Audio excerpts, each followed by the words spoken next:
A internacionalização da crise de 29. O presidente na ocasião era o republicano Herbert Hoover, ainda não Franklin Delano Roosevelt, democrata, ainda não. Guarda esse. No momento da crise de 29, no ano de 1929, o presidente dos Estados Unidos era o republicano Herbert Hoover, que acabara de tomar posse, acabara de ser eleito. Ele foi eleito em 1928, assumiu em 1929, em janeiro. Em outubro, viveu a crise. Duas medidas emergenciais da equipe do republicano Herbert Hoover. Número 1, corte nas importações. Se estamos em crise, temos que parar de comprar coisas dos outros. Ainda mais produtos supérfluos, produtos sobremesa, como o café brasileiro, por exemplo. Ok? E é essa crise de 29 que vai ser geradora da crise do café no Brasil, que facilitou a eclosão da Revolução de 30, que estudamos recentemente, que levou Getúlio Dornelles Vargas ao poder, o que é considerado um prêmio para o Brasil. É isso mesmo. A crise de 29 é considerado por muitos como um prêmio para o Brasil. Foi bom demais o que aconteceu, porque isso pôs fim à monocultura no Brasil, isso propiciou a substituição de importações no Brasil, além de promover um projeto industrializador da nossa conhecida Era Vargas, a diversificação da nossa agrária exportação, porque não só de café viverá o homem a partir desse momento. Então, muitos ratificam e garantem que a crise de 29 foi muito boa para o Brasil para os anos subsequentes à mesma.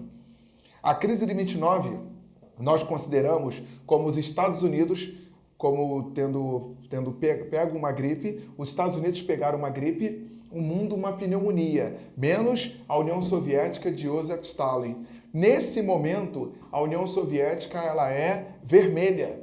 Nós já tivemos a chamada Revolução Bolchevique, um ponto importantíssimo que precisaremos para compreendermos, por exemplo, a ascensão de regimes totalitários. É isso mesmo. A crise de 29, os Estados Unidos pegam uma gripe, o mundo uma pneumonia, menos a União Soviética, por exemplo, alguns outros menos importantes, mas a União Soviética de Joseph Stalin não vê a cor da crise. Em 1928, Stalin já havia iniciado o seu chamado primeiro plano quinquenal e promovido o fechamento da União Soviética às relações econômicas mundiais. A União Soviética socialista não tem esse vínculo e dependência do mundo capitalista. Por isso, os efeitos da Grande Depressão, os efeitos da crise de 29 não invadem eficazmente a União Soviética. Por que isso é importante? Você acabou de viver uma Primeira Guerra Mundial, que foi uma guerra capitalista. Então, muitos estavam indignados com o capitalismo. Nesse mesmo cenário de Primeira Guerra Mundial, guerra capitalista, tivemos a Revolução Russa, 1917, a Revolução Socialista. Então, diante da insatisfação com o capitalismo, muitos se perguntam pela Revolução Russa. Muitos querem saber sobre a União Soviética. Aí, quando você estava melhorando da Primeira Guerra Mundial, você estava se levantando, vem a crise de 29. Mais uma crise capitalista. Percebeu? Então, mais do que nunca, as pessoas perguntando pela União Soviética, perguntando pelo bolchevismo, perguntando pela Revolução Vermelha.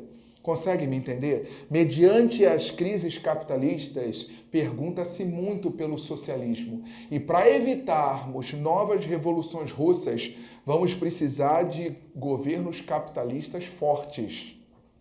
Capitalismos totalitários. Capitalistas de extrema-direita.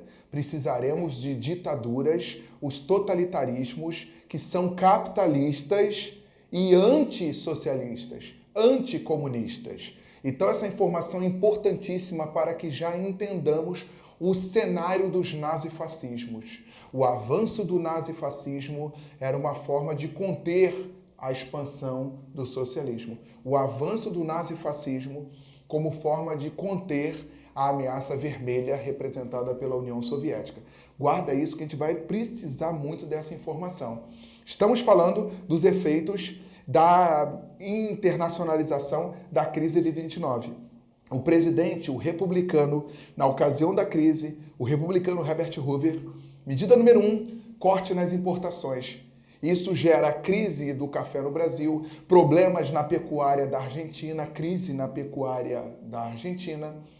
Ok? Outra medida do republicano Herbert Hoover foi o corte nos empréstimos. Lembra que os Estados Unidos enviavam milhares de milhões para a Europa e demais países dependentes desses empréstimos, dessa sustentação.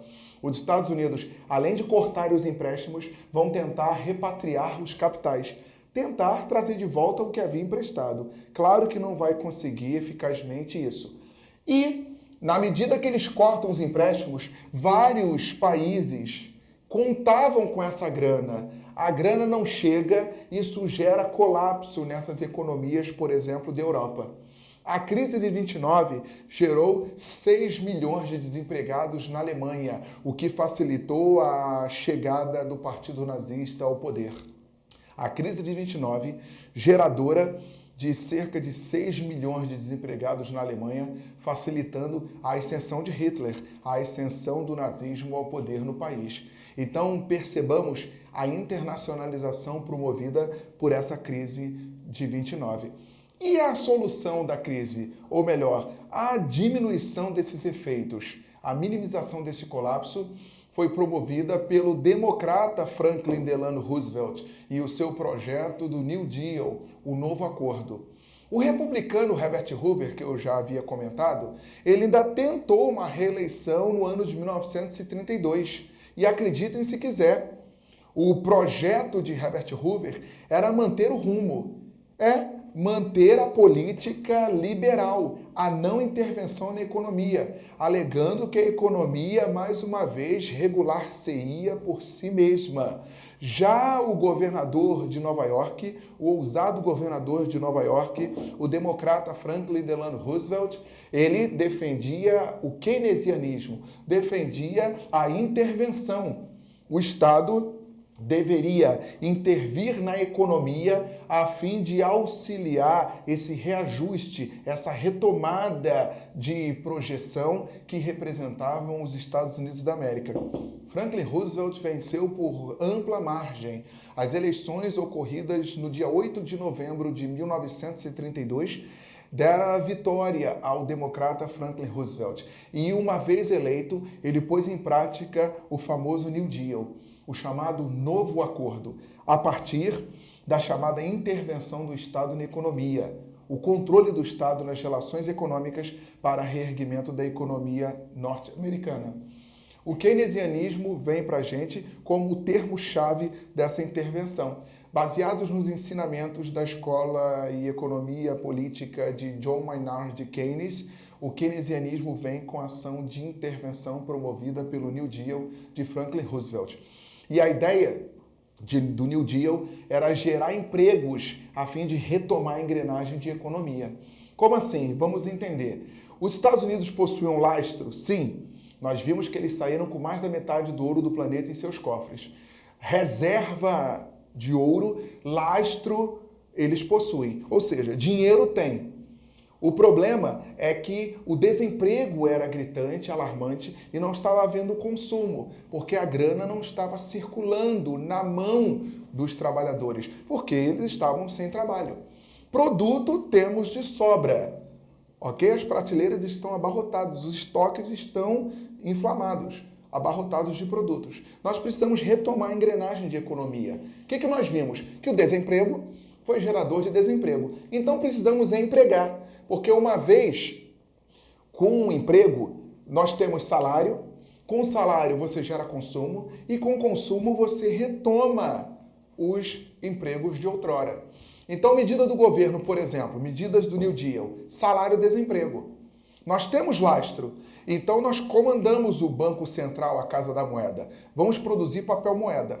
Desordenadamente? Não, é intervenção. Então tem que ser controladamente, porque já vem a dúvida para você, já vem a dúvida na tua mente, e a inflação, e ele foi produzindo dinheiro assim desordenadamente? Não, controladamente, por isso é intervenção. E aí você produz dinheiro, e você paga um salário-desemprego. Com esse salário-desemprego, por menor que seja, o cara vai consumir. Aí o dono da padaria volta a vender. Ele volta a vender, ele volta a contratar. Quando ele chama de volta os seus trabalhadores, ele paga salário.